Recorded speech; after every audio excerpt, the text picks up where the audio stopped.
I didn't know where to start with this video, but I really think that this one video will make you guys great at conversations forever. I mean, it probably will. And you know, I may be wrong, but I guess we'll just have to find out. So within the second video on this channel called Small Talk Sucks, I discussed the difference between what makes up good and bad conversation. And so I designed a new method called EPIC. It stands for Experiences, Perspectives, Interests, and Cravings. See, the old method in psychology to help people with small talk was called FORD. It stands for Family, Occupation, Recreation, and Dreams. And it sounds like you're giving someone your resume. It's just the surface of what a person is. It's not really who they are. And it's not conversation that you can really bond over. To save for time, I'm going to show you guys a clip from my old video explaining why this EPIC method works and why it's different from the FORD method. Asking why and not what is the most important thing to have deep, meaningful conversations. Asking why is a never-ending question. You can never fully answer why. You can just keep going and going. What has an answer though? What is finite and why is infinite? When you ask a what question, what music do you like? It has an answer. Oh, well, I like EDM music. And this is where most guys go wrong. This is where most guys fail at dating. Instead of asking a why question, they ask another what question, and they get stuck in small talk. She'll say, oh, EDM music. And his instant response, because he's rushing, is, oh, well, what artist do you like? Instead of going deeper, this is where he stops, retracts, and asks the same thing again, just in a different way. Another what question, another finite answer. It leads nowhere. It's always a dead end. If instead she said, oh, EDM music, and he said, oh, well, why do you like EDM music? She now, you can even feel it, She now has 8 more things to say about EDM music, and she'll bring up 8 more topics that he could now ask another why question to. She'll say, oh, I love pre-gaming to it. I love how energetic it is. I love dancing. I love that it sounds like it's new music. I also love it because I go to festivals in the summer. I also love putting it on when I work out. She literally just brought up 8 more things the guy could ask questions to. Stuff about working out. Why do you like going to festivals in the summer? What festivals do you go to?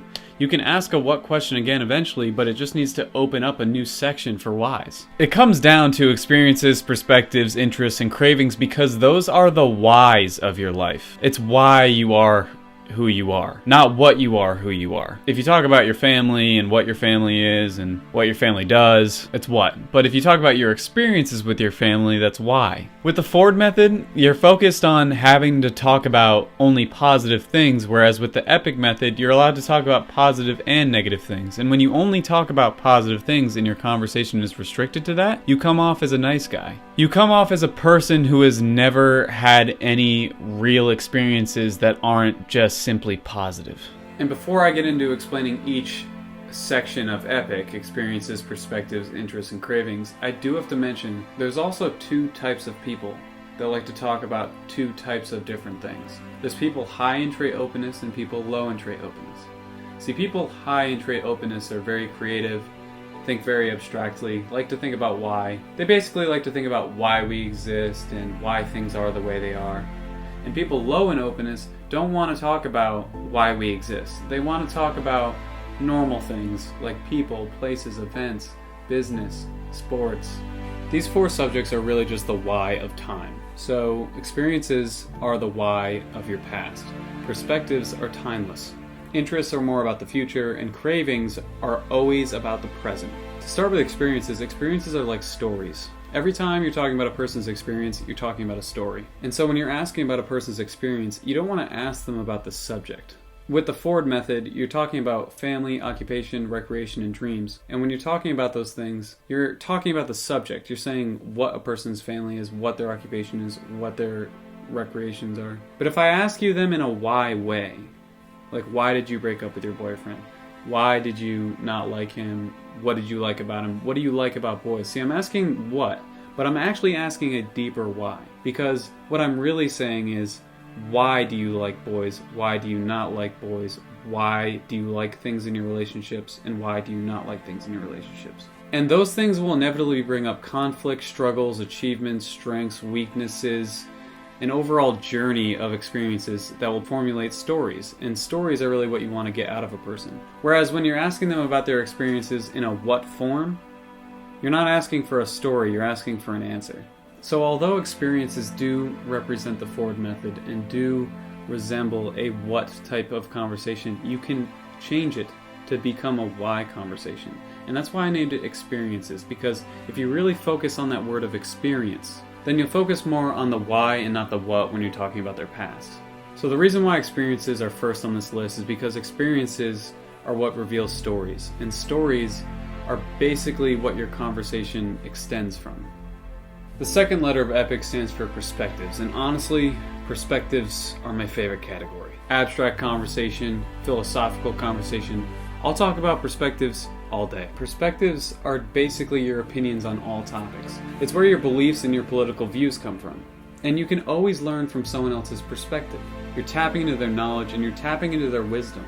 You might have something to tell me, and so I'm going to listen on the off chance that you'll tell me something that would really be useful for me to know. If you agree with me and I find that out, I know nothing more than I knew before. I just know what I knew before.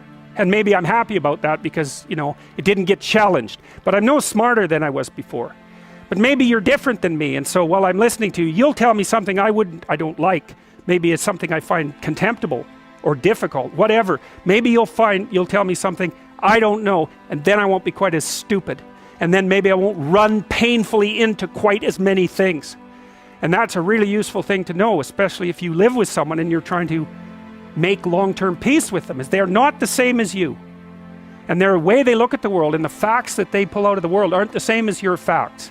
And even though you're going to be overwhelmed with the proclivity to demonstrate that you're right, it is the case that two brains are better than one.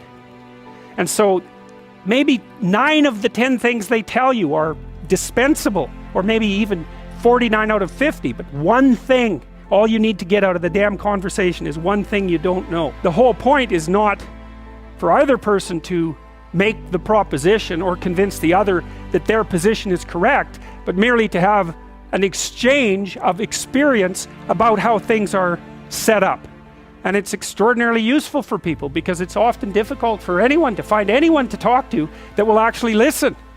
And so another thing that's really strange about this listening is that if you listen to people, they will tell you the weirdest bloody things so fast you just cannot believe it. So if you're having a conversation with someone and it's dull, it's because you're stupid. That's why. You're not listening to them properly because they're weird. They're like wombats or albatrosses or rhinoceroses or something. Like they're strange creatures. And so if you were actually communicating with them and they were telling you how weird they really are, it would be anything but boring. And I mean, perspectives usually lead to deeper and meaningful conversation because it's more abstract conversation. I mean, I really think that who you are is just your perspective. The third letter of EPIC is interests. Interests you can get mixed up with recreation because you can start asking them about their hobbies, but I would recommend to stay away from someone's hobbies. You want to ask more about, what kind of movies do they like? Why do they like a certain genre? What activities do they like? And not hobbies, but like literally activities. Do they like drinking games? Do they like dancing? Do they like staying in? Do they like going out? Like, are they the kind of person that's going to watch a vlogger on YouTube, or are they the kind of person that's going to watch a documentary on why we dream on Netflix? There's a big difference. Interests basically come down to fun and curiosity. What do they find fun? What are they curious about? Because it's about what they want to learn and about what they want to do. But as you can see, I just said what they want to learn and what they want to do. Those are what's. So if you ask interests in the wrong way, the same way you might ask about experiences in the wrong way, you could start having a surface level conversation. The key to it is to ask why. You need to ask why they like staying in.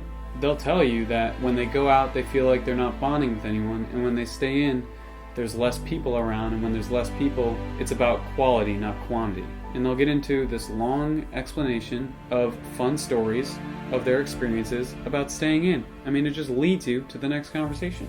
But you gotta ask why. And that's what really brings me to my last subject of EPIC, cravings. Cravings are like the flavors of interests. Cravings are really just like what gets you off about life.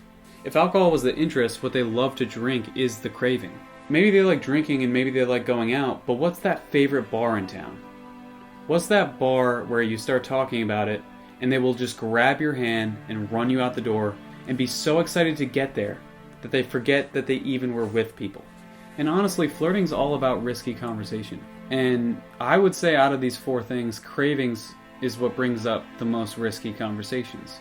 Cravings have a lot to do with pleasure, and cravings have a lot to do with selfish desires. Everybody loves talking about cravings because cravings are the most fun thing to talk about. It's basically someone admitting all the things they love to you.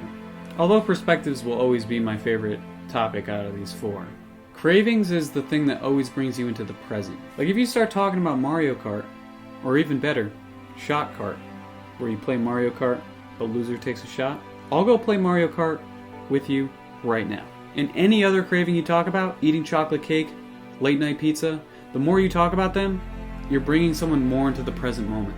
Because cravings are really about right now. What excites you right now? Aside from understanding this template that I just gave you, of epic, right? There's only four other things that come into play that will make you good or bad at conversation. Are you introverted or extroverted? How smart are you? How funny are you?